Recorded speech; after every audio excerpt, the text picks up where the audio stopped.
Olá, minha amada irmã, meu amado irmão.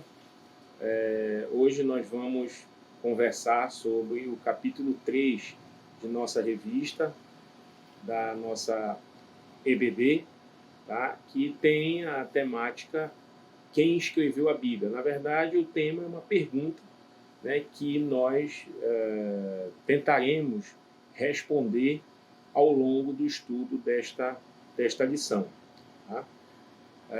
E vamos estar bastante, vamos dizer, animados para recebermos, né, com base numa inspiração, as respostas necessárias para essa pergunta tão significativa e que a própria Bíblia, né, nos mostra, né, respostas que edificam, né, a fé cristã.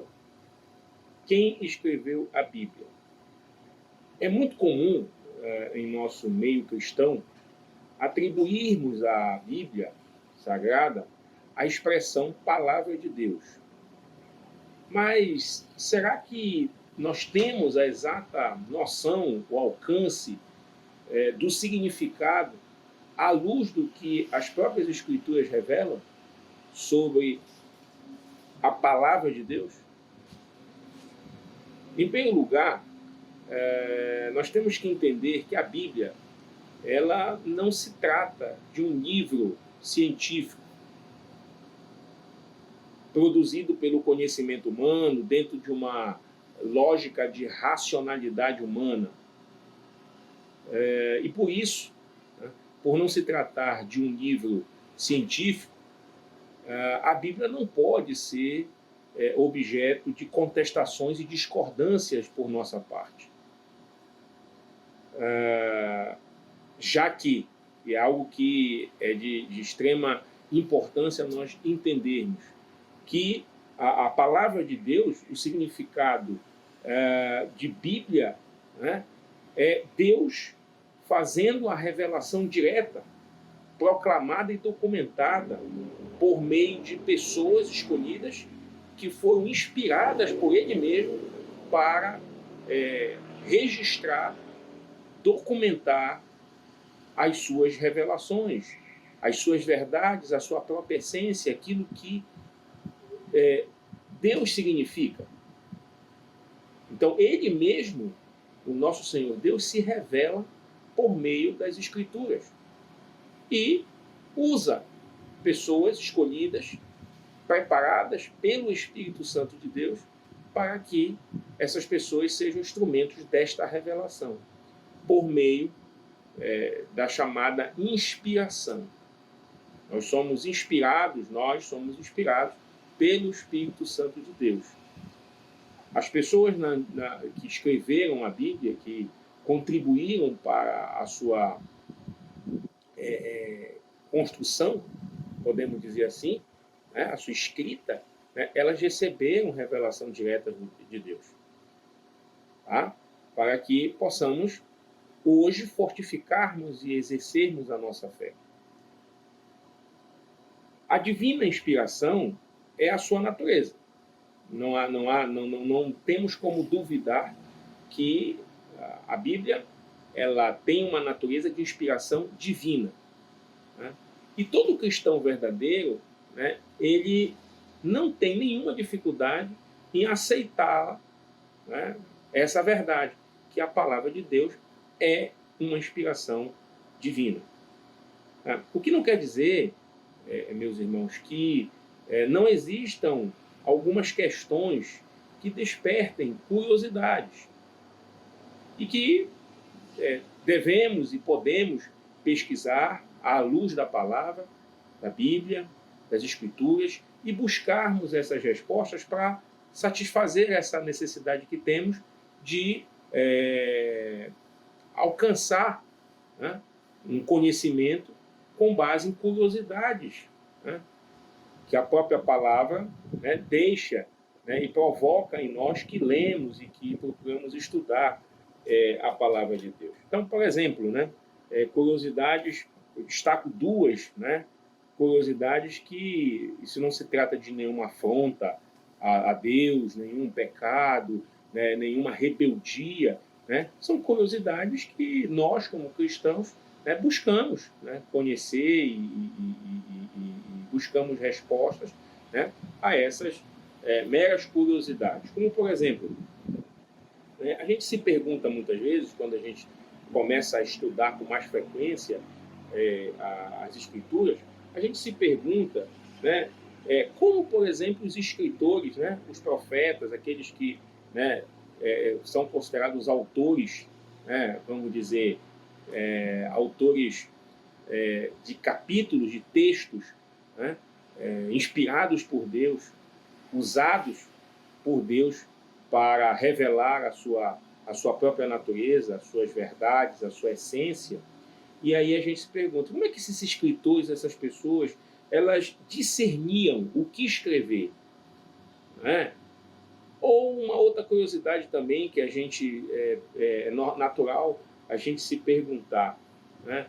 Deus é perfeito, a sua vontade é perfeita, o homem é falho, né? Então, a participação do homem, né, nessa cooperação, né, com Deus, através do seu Santo Espírito, que inspira o homem, será que essa natureza humana, né, falha, ela não gera nenhum tipo de contaminação às Escrituras, como possíveis erros ou imprecisões terminológicas na palavra? É uma curiosidade em que nós devemos buscar respostas à luz das próprias Escrituras. A própria Bíblia revela sobre si quando declara ser inspirada por Deus e útil ao ensino. Então, essa finalidade das Escrituras de ser útil ao ensino e ela ter uma natureza divina por ser inspirada pelo próprio Espírito de Deus, nós encontramos em 2 Timóteo, capítulo 3, versículo 16. Tá? Exatamente revelando que a Escritura, né, a palavra, ela é inspirada por Deus e útil ao ensino. Então aqui fica clara a natureza da palavra de Deus, a natureza das Escrituras e qual é o seu papel na nossa vida. Tá? Outro ponto que nós retiramos das Escrituras, outra verdade que facilmente conseguimos encontrar nas Escrituras, é que as profecias, toda e qualquer profecia encontrada na palavra, ela não advém de vontade humana, mas do próprio Espírito Santo que moveu e move até hoje pessoas escolhidas para cumprir um propósito da parte de Deus. Isso nós vamos encontrar em 2 Pedro, capítulo 1, versículo 20 e 21. Tá? Eu vou chamar mais atenção para o versículo 20. Tá? Eu até vou ler essa parte de 2 Pedro, capítulo 1, versículo 20 e 21. Tá? Então, assim diz o versículo 20. Né?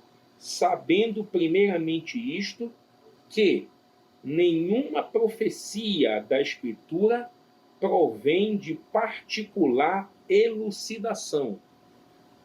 Então, isso quer dizer que as profecias não têm qualquer ingerência do nosso intelecto. Não é a nossa intelectualidade, não é o nosso conhecimento, né, que garante a existência das profecias. Tá? Aí vem o versículo 21. Porque nunca jamais qualquer profecia foi dada por vontade humana. Entretanto, homens considerados santos diante de Deus falaram da parte de Deus, movidos pelo Espírito Santo. Então você observa que a própria palavra ela nos ensina e nos mostra qual é a sua natureza, qual é a sua finalidade, né? E, principalmente, a essência da palavra é a própria vontade de Deus revelada. É o próprio propósito divino, né, revelado por meio das Escrituras.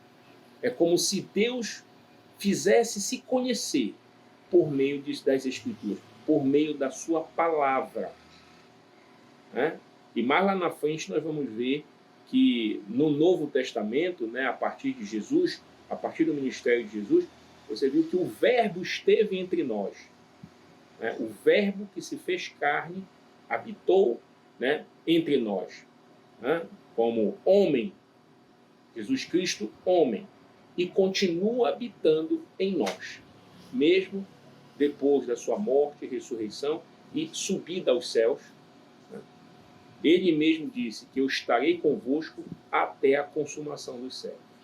Então você observa que a própria palavra, seja na parte do Antigo Testamento, seja na parte do Novo Testamento, você vê que ela é uma unidade. Ela mantém a sua única essência, que é a natureza e a revelação de Deus em si mesmo, através da sua própria palavra.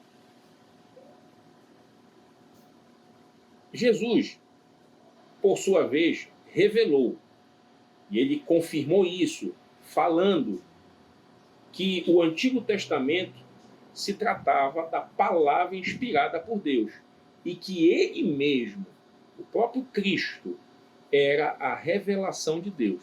Isso nós encontramos, né? Depois você pode abrir a sua Bíblia e com calma, né, fazer uma reflexão, em Lucas, capítulo 4, versículo 21. Além disso, meus irmãos, o ministério de Jesus, o próprio ministério de Jesus, foi pautado integralmente nas Escrituras, em fiel cumprimento ao que outrora havia sido revelado pelos profetas, né, no Antigo Testamento. Então, isso quer dizer o quê? Se você observar todo o ministério de Jesus, as próprias Escrituras, né, elas autenticaram o ministério de Jesus, porque integralmente o ministério de Jesus, em todas as suas ações, né, era a manifestação viva da palavra de Deus, ou seja, das Escrituras, aquilo que as Escrituras, né, revelaram por meio dos profetas, né, veio sendo confirmada, né, através do ministério de Jesus. Né? Então, foi através das próprias Escrituras que autenticou o ministério de Jesus, né, que ele combateu os falsos ensinos. Então, quantas vezes Jesus foi afrontado, né, Jesus foi questionado pelos fariseus, saduceus, né, da época, os escribas da época, que quantas vezes tentaram, né, pegar Jesus em erro, em palavras que ele podia se contradizer, mas como Jesus estava calçado, né, nas Escrituras, porque na verdade ele era a própria revelação das Escrituras, né, Jesus rebateu todas as falsas doutrinas, respondeu todos os questionamentos com base nas próprias Escrituras, que Jesus, como sendo a revelação, né, viva daquilo que os profetas disseram ou escreveram no Velho Testamento, ele, na verdade, apenas, né, expunha, né, aquilo que ele era, a sua própria essência, né, que era a palavra revelada. Né? Então, se você observar, Jesus combateu os falsos profetas, os falsos mestres da época, né? Combateu as heresias, combateu as mentiras, né? As falsas interpretações ou as contaminações, que era muito comum, né? A lei de Deus, e Jesus combateu isso com muita veemência, né? Que a própria essência da lei de Deus ela foi contaminada com os costumes, né? E doutrinas de homens, e doutrinas humanas, ou seja, esse conhecimento racional, né? Que ele é falho porque, querendo ou não, a racionalidade humana ela não pode, né, se sobrepor à criação, ao Criador, né, à gênese da criação, que é o próprio Deus. Né? Então você observa que em toda o ministério de Jesus, ele não só combateu essas falsas doutrinas, respondeu questionamentos, curou os enfermos, né, abençoou os seus discípulos, libertou pessoas que estavam escravizadas pelo engano, né, estavam escravizadas por uma série de outras circunstâncias. Isso nós estamos falando, claro, num aspecto espiritual, né, e defendeu a sua missão de salvar a todos que nele crescem. Ou seja, Jesus, não só reafirmou, mas como defendeu a sua própria condição de ser o Cristo, de ser o Messias, de ser aquele que veio para tirar o pecado do mundo. Na verdade, Jesus não veio para condenar, né? Ele veio para salvar, para ser o canal, né, necessário, a via necessária de libertação e salvação das pessoas. Né? Então, isso ficou muito claro no ministério de Jesus, que nada mais é do que a própria revelação, né, das Escrituras. Né? E aí o ministério de Jesus cumpre, né, a revelação que foi feita pelos profetas, né, que o antecederam, né, no Antigo Testamento. Né? Jesus chegou até a dizer que, né, no auge do seu ministério, ele chegou a dizer, com base na incredulidade, combatendo a incredulidade, né, do povo, das pessoas, né, da época, né, contemporâneas dele, né, a incredulidade que era muito, vamos dizer, elevada entre, né, os próprios judeus, aqueles que conheciam e estudaram as profecias, mas parece que eles estavam cegos, né? O próprio Jesus disse que eles não conseguiam ver, né? Porque não era permitidos a eles, não era revelados a eles, né, a verdade das Escrituras. Né? E Jesus chega a dizer que muitos profetas, né, queriam ver o que eles estavam vendo, né? Queriam sentir o que eles estavam sentindo e não tiveram essa oportunidade. Né? Então, Jesus estava dizendo, olha, eu estou aqui, o verbo se fazendo carne na presença de vocês e vocês não conseguem me reconhecer. Né? E muitos lá atrás, os nossos pais, os nossos antepassados, os profetas, né, queriam ver o que vocês veem, queriam sentir o que vocês sentem e não tiveram essa oportunidade. Então, Jesus, ele, na própria palavra, né, sobre o próprio fundamento das Escrituras, ele reafirmava, né, o seu papel, a sua própria natureza divina, tá? Mesmo diante de tanta incredulidade que ele enfrentou, né, na sua época. Fora isso, meus irmãos, não se discute, é indubitável, né, a natureza divina. Isso nós já extraímos, né, em poucas evidências aqui, porque a Bíblia tem várias. Se você pegar e estudar a palavra, a Bíblia, você vai ver que são inúmeras evidências, inúmeros versículos, inúmeros capítulos, né, da Bíblia que vão reafirmar essas evidências que nós estamos aqui encontrando para responder essa pergunta, né? Quem escreveu a Bíblia? Ou seja, quem é o verdadeiro, o maior autor, né, da Bíblia? Então, em que pese a indubitável natureza divina das Escrituras, nós, seres humanos, ao longo do tempo, nós sempre nos perguntamos, né, e buscamos respostas acerca dessa inspiração. Como se dá essa inspiração? Né? Sendo que, com base nessa inquietação, ao longo do tempo, desde a época, né, do Antigo Testamento, pelo ministério de Jesus, né, a ascensão de Jesus, o ministério dos apóstolos, né? Então, desde algum tempo, né, que não é de hoje, né, nós temos inquietações, né, sobre essa inspiração. Como se dá essa inspiração? Né, a ponto de muitos profetas serem mortos, né, porque não eram reconhecidos ou não se tinha a exata percepção acerca dessa inspiração divina. Né? Muitos eram considerados falastrões, né, eram considerados mentirosos, eram considerados, né, verdadeiros, vamos dizer, aproveitadores, né? Eram acusados de toda espécie, né, de termos pejorativos, né, que o consideravam como verdadeiros criminosos, né? Por isso que a maioria deles foram mortos, né? Eles foram martirizados. Por quê? Porque se tinha, né, essa busca, né, e não se tinha, vamos dizer, o conhecimento, né, pelo Espírito Santo, né, de respostas que, a não ser dos próprios profetas, que eram inspirados pelo Espírito Santo, mas quando a palavra, a profecia era lançada no meio da incredulidade, né, dos gentios, né, daqueles que eram considerados não participantes, né, do povo de Israel, e mesmo aqueles que eram considerados povo de Israel, né, muitos deles, né, não receberam as palavras proféticas e foram para questionar e afrontar e dizer que se tratava de invenções e mentiras, né? Então, algo que,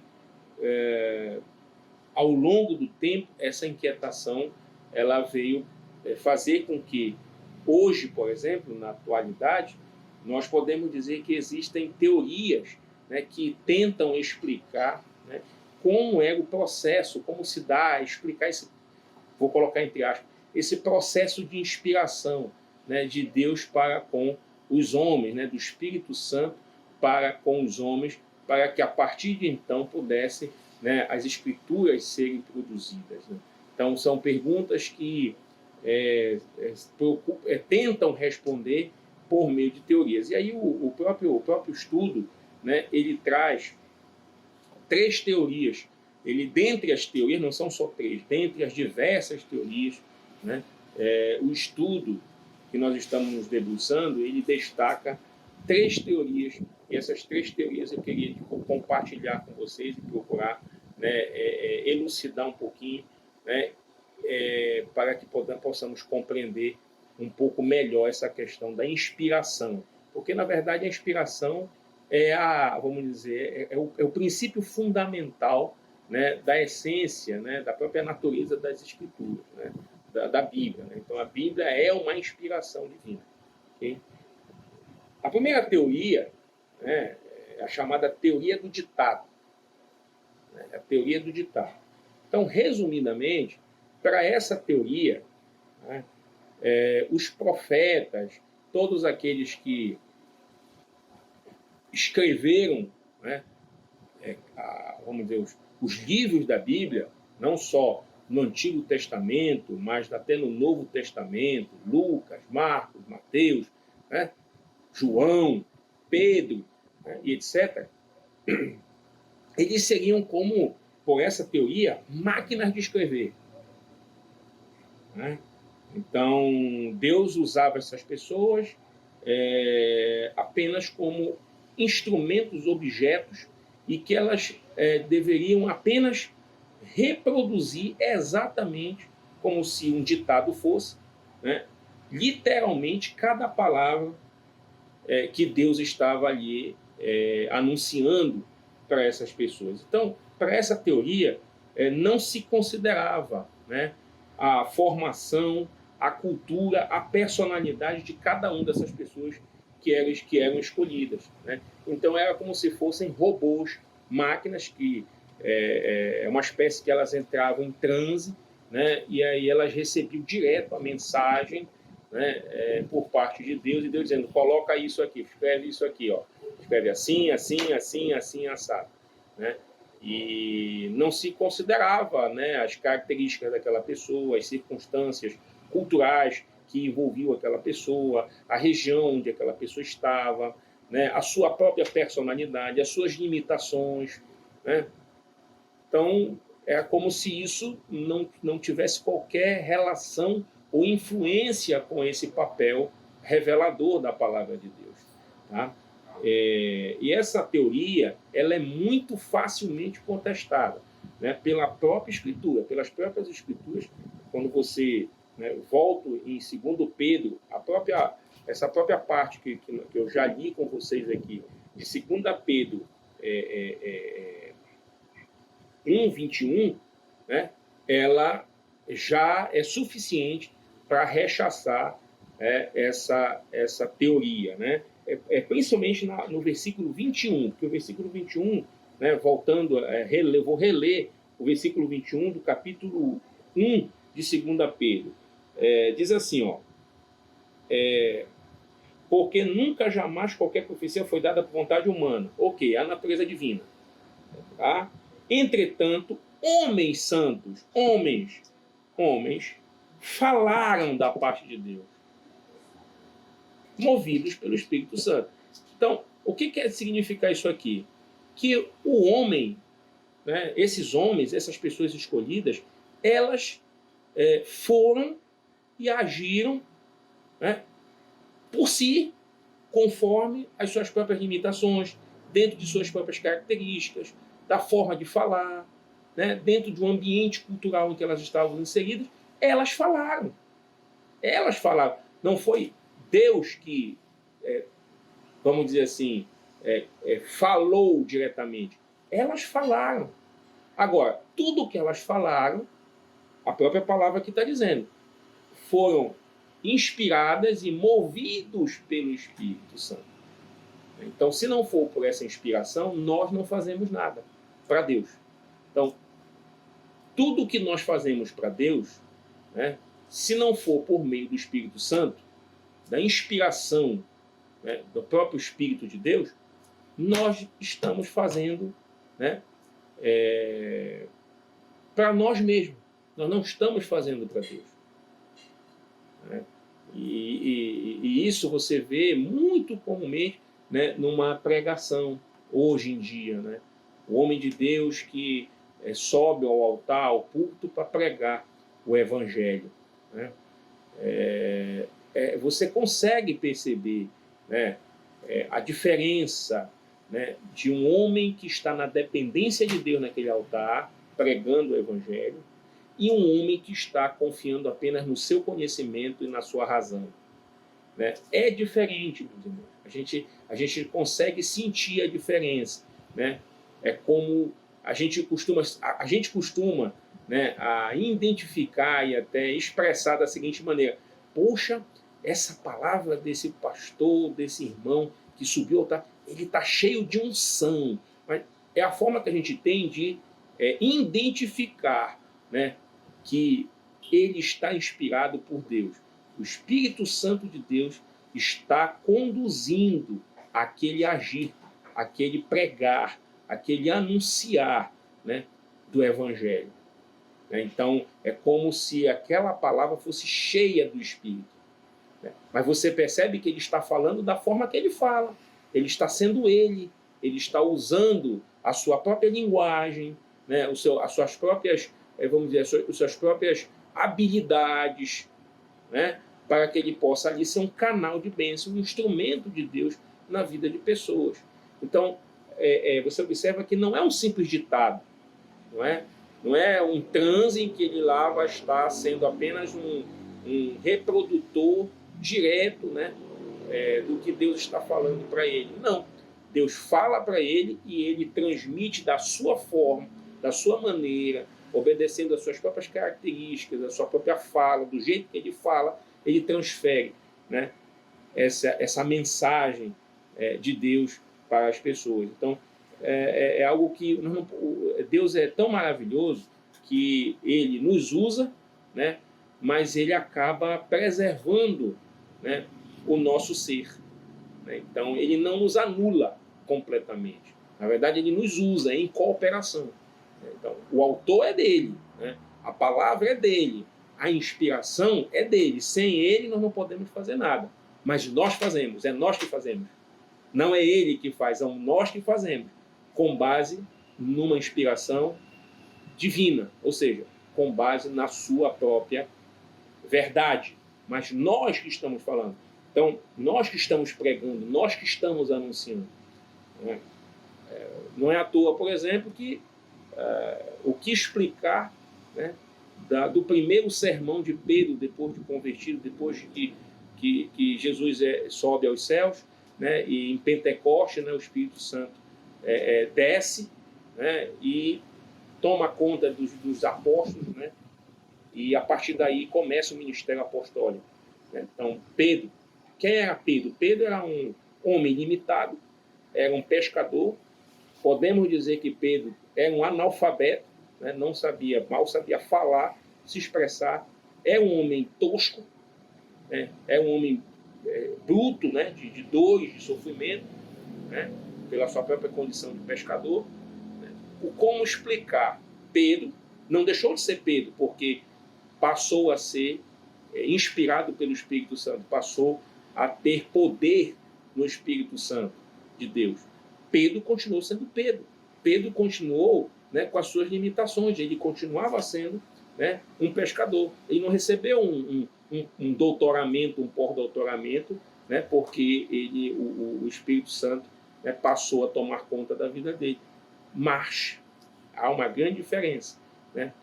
O Espírito Santo de Deus, através da vida de Pedro, fez coisas tremendas. Né? A começar com o primeiro sermão de Pedro, que foram 3.000 almas. Né? Enquanto muitos pregadores da época, ou até mesmo de hoje, né? Quantos pregadores de hoje não têm esse desejo, né? De, poxa, eu queria numa pregação, né, que Deus me usasse para eu, né, 3.000 almas se convertessem, né, com uma pregação que Deus coloca, que Deus me usasse, né, num momento desse. Né? E muitas vezes você está com uma pessoa que está falando isso, que estudou teologia, que tem mestrado, que tem doutorado, né? E aí você olha para Pedro. Pedro não tinha nada disso, era um homem simples, um homem, né, um pescador, não tinha instrução, né? E através da vida dele, do jeito que ele sabia falar, do jeito que ele era, né, foram 3.000 almas. Então você vê que Deus não nos anula, né? Mas Deus usa todas as nossas habilidades que nós temos, poucas para os homens, poucas ou muitas, usa as nossas habilidades para cumprir um propósito santo. Né? Então, é por isso que esta teoria do ditado ela acaba sendo praticamente esvaziada. Né? Podemos também falar aqui, né, que o próprio Evangelho de Lucas, né, o Evangelho de Atos, né, eles foram escritos com base em pesquisa histórica e testemunhas oculares que foram consultadas, né, e essas testemunhas acabaram, né, contribuindo, né, para a construção do Evangelho de Lucas e de Atos. Então, foram evangelhos que, em muitas de suas partes, foram construídas com base em evidências históricas que foram pesquisadas por Lucas, né, e testemunhos que foram colhidos por Lucas. Então, você vê que não é uma mera máquina de escrever. Né? Ele tem uma coparticipação. Né? Mas a essência, o poder, né, vem do Espírito Santo. Mas a ação vem do homem. Então, a ação é do homem, né? Mas o poder, a revelação, a essência, né, vem de Deus. Por isso que é inspiração divina através de homens santos, escolhidos, né, para que falassem inspirados por Deus. Agissem, não só falassem, mas agissem inspirados, né, por Deus. Atendendo e mantendo suas próprias personalidades, suas características, né, suas limitações. Né? Paulo foi um exemplo. Né? Paulo, quando diz, olha, quando Jesus disse para ele, né, porque Paulo se incomodava com algumas coisas que ele tinha, né, como homem, como ser humano, como falho, como mortal. Né? Então, Paulo tinha, inclusive, um espinho na carne, né, que a palavra revela. E aí ele chegou com Jesus, né, em seu relacionamento íntimo com Jesus, e falou assim, eu tiro esse espinho. Aí Jesus falou, Paulo, a minha graça te basta. Né? E aí Paulo, com isso, aprendeu, né, que o poder de Deus, né, se fazia na própria fraqueza de Paulo. Né? Então, quando Paulo dizia, quando eu sou fraco, aí é que eu sou forte. Né? É porque, assim, através da fraqueza de Paulo, né, independente da sua fraqueza, né, Deus fazia de Paulo um homem, né, uma bomba atômica em sua geração, né, para cumprir um propósito santo. Então a gente vê que por essas razões, né, essa teoria cai por terra. Tá? Porque ela anula completamente o homem, né, desse ministério, né, de revelação, né, da palavra de Deus. E não é bem assim. Né? A gente vê que as escrituras revelam em várias partes que não é bem assim que a coisa funciona. Né? A outra teoria, né, seria a teoria da acomodação. A teoria da acomodação. A teoria da acomodação é praticamente inversamente proporcional, né, à teoria do ditado. Né? Então, enquanto a teoria do ditado, né, o homem não tem praticamente nenhuma ação, né, própria, né, ou seja, Deus apenas utilizando aquele homem como máquina de escrever, né, apenas como um pombo-correio único exclusivamente, né? A teoria da acomodação, ela sustenta que a Bíblia contém defeitos humanos, porque chega a afirmar que Deus acomodou-se às limitações dos autores humanos. Né? Então, essa teoria, inclusive, está embasada na lógica do vitral. Né? Então, o que é a lógica do vitral? Né? É que quando eu tenho um vitral colorido, a luz, quando bate nesse vitral, e esse vitral acaba refletindo não a luz na sua condição original, mas a luz reproduzindo a cor do vitral. Né? Então, ou seja, essa luz, o vitral recebe a luz, né, e reflete essa luz não como a originalmente chegou até ele, ou seja, com contaminações. Né? Então essa seria a lógica do vitral. Né? Só que essa lógica ela é totalmente contrária àquilo que nós retiramos das Escrituras. Retiramos das Escrituras que Deus é perfeito e tudo o que Ele faz o pois está de acordo com a sua natureza. Então, por Deus ser perfeito, a sua natureza é perfeita, tudo o que advém dele é perfeito. Então, a palavra que ele revela usando a pessoa que ele escolhe é perfeita. A forma que será perfeita, porque ele é perfeito. Né? Não importa as limitações humanas. Né? Por ele ser perfeito, a sua palavra é perfeita e será transmitida de forma com perfeição. Para cumprir um propósito santo. Né? Então, essa é a lógica, né, que você encontra por toda a Escritura. Então, Deus é perfeito, tudo o que faz pois está de acordo com a sua natureza. O homem é mortal e imperfeito, ok, mas se o homem estiver conectado com o seu Criador, ele refletirá sua glória e poder. Isso nós extraímos de 2 Coríntios, capítulo 12, versículo de 8 a 10. Né? Portanto, toda e qualquer nuance da revelação bíblica, ela não pode ser considerada como defeitos humanos. Né? Um exemplo disso, nós extraímos de Josué 10, capítulo 10 de Josué, versículos 12 e 13.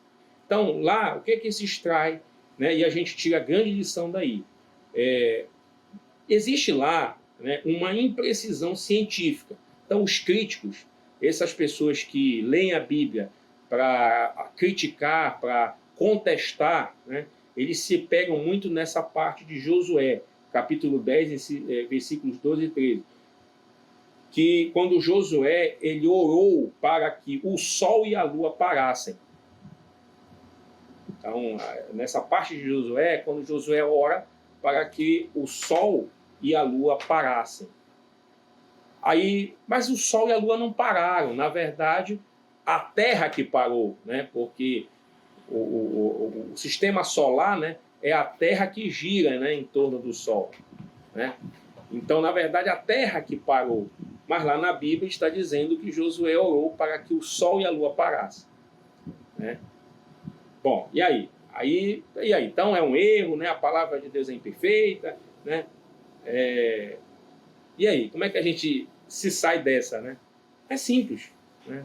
É simples.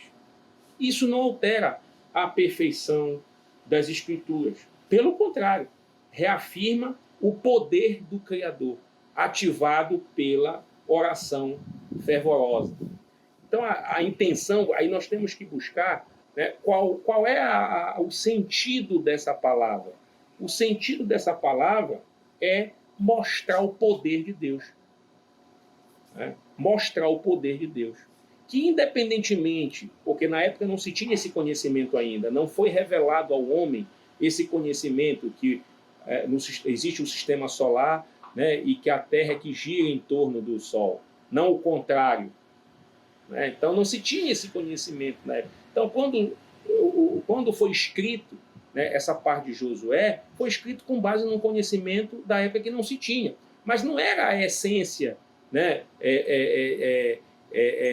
a essência dessa palavra não era a aula de astronomia, não era precisão de astronomia ou ensinamento sobre astronomia, aspectos sobre a astronomia. Não era essa a essência, mas a essência era Deus ali revelar o seu poder, né, em que ele, como é o criador de todas as coisas, né, ele faz a Terra parar. Né? Ele altera o sistema solar, fazendo com que a Terra parasse diante do Sol. Né? Então, essa é a essência. Então, quando nós lemos essa parte de Josué, nós não temos que ler com olhos críticos de astronomia. Né? Por quê? Porque foi escrito numa época em que não se tinha esse conhecimento astronômico. Mas o que Deus queria com essa palavra? Qual é o sentido revelador dessa palavra? Que ele é poderoso e que ele ouve a oração fervorosa de um justo. Não importa o mais difícil seja o que está se pedindo. Não importa se o que está se pedindo é impossível diante dos homens, mas é possível para Deus, porque tudo é possível que crê. Tudo ele pode, porque ele é dono de todas as coisas. Ele é o autor, o consumador, o criador de todas as coisas. Essa é a essência. Essa é a essência. Né? Então, a intenção nessa parte de Josué jamais é ensinar astronomia. Jamais. Né? Mas sim, né, revelar todo o poder e autoridade do dono de toda a ciência. Do dono de toda a ciência. Certo? Por fim, pessoal, a gente tem a teoria da supervisão. Né? Essa teoria é a que mais se adequa, né, vamos dizer, se harmoniza com a palavra de Deus, com as Escrituras. Né? É a mais coerente, né? Porque traduz a verdadeira natureza das Escrituras. Né? Na verdade, não se nega que as Escrituras foram escritas pelo homem sob inspiração divina. Essa é a base dessa teoria, que é a base do conhecimento que nós temos que ter. Né? Nós temos que reconhecer que as Escrituras foram escritas por homens, mas esses homens não escreveram por si. Eles não escreveram com base no seu conhecimento, na sua racionalidade. Eles foram instrumentos de Deus para revelar a sua própria essência, né? Para revelar a essência do Criador. Né? Então, na verdade, eles foram inspirados, né, pelo Altíssimo. Então, aí a gente vê que existe uma relação de cooperação. Então, Deus usa o homem em cooperação àquilo que ele se propõe. Então, o homem tem uma coparticipação. Por isso ele era escolhido. Por isso nós somos escolhidos.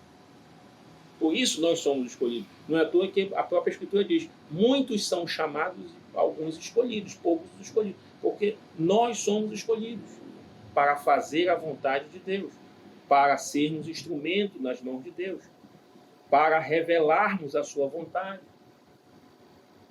Tá? Tudo sempre esteve no controle de Deus. Tudo sempre esteve, porque ele é dono de todas as coisas. Ambientes, circunstâncias, né? Pessoas que interagem sob sua perfeita e soberana vontade. Isso nós extraímos de Efésios, capítulo 1, versículo 11. Né? Então, meus irmãos e minhas irmãs, ao contrário daqueles que contestam as Escrituras, a Bíblia não é um livro de conhecimento racional científico. É essencialmente o manual da fé cristã, que conduz as pessoas aos propósitos de Deus que o mundo não conhece. Quais são esses propósitos que o mundo não conhece? Salvação e vida eterna. E para finalizar a nossa lição, não podemos deixar de ler, e aí eu queria ler com vocês, né, o que está escrito em Apocalipse, capítulo 22, versículo 18 e 19. Apocalipse, capítulo 22, versículos 18 e 19. Na verdade, é uma advertência de Deus para todo aquele que quer contestar as Escrituras. Porque quando se quer contestar as Escrituras, é como se você quisesse alterar o seu sentido, alterar a sua finalidade, alterar a sua originalidade, a própria natureza divina. E ninguém tem essa autoridade. Ninguém.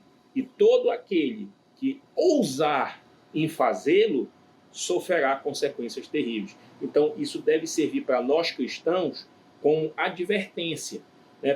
Porque nós temos que saber isso aqui para sabermos qual é o nosso papel. O nosso papel não é de contestar. O nosso papel é de crer. Crer e ser instrumento poderoso na mão do Altíssimo, para que a sua palavra seja revelada àqueles que não conhecem ainda. Tá? Então, eu queria encerrar lendo, né, os versículos 18 e 19 do capítulo 22 de Apocalipse, que serve como advertência para todo o cristão. Né? Advertência. Eu, a todo aquele que ouve as palavras da profecia deste livro, testifico: se alguém desfizer qualquer acréscimo, Deus lhe acrescentará os flagelos escritos neste livro. E se alguém tirar qualquer coisa das palavras do livro desta profecia, Deus tirará a sua parte da árvore da vida, da cidade santa e das coisas que se acham escritas neste livro. Isso quer dizer, meus irmãos, que todo aquele que contesta, mesmo se dizendo cristão, né, mas ele começa a ser movido por um espírito de contestação, de rebeldia, né, para tentar, né, alterar verdades ou acrescentar interpretações erradas que não condizem com o verdadeiro sentido do Evangelho e da palavra de Deus. Essa pessoa, ela perde a sua herança, ela perde a sua condição de herdeiro da salvação. Isso é muito claro aqui. E nós temos que ter essa responsabilidade com nós mesmos. Meus irmãos, que Deus abençoe vocês. Que o que nós aprendemos aqui seja algo que nos edifique e nos torne cada vez mais fortes num propósito santo de sermos cada vez mais espelhos dessa palavra e refletir, para podermos refletir a glória do nosso Senhor Jesus. Que Deus nos abençoe. Fiquem todos na paz de Cristo. Amém.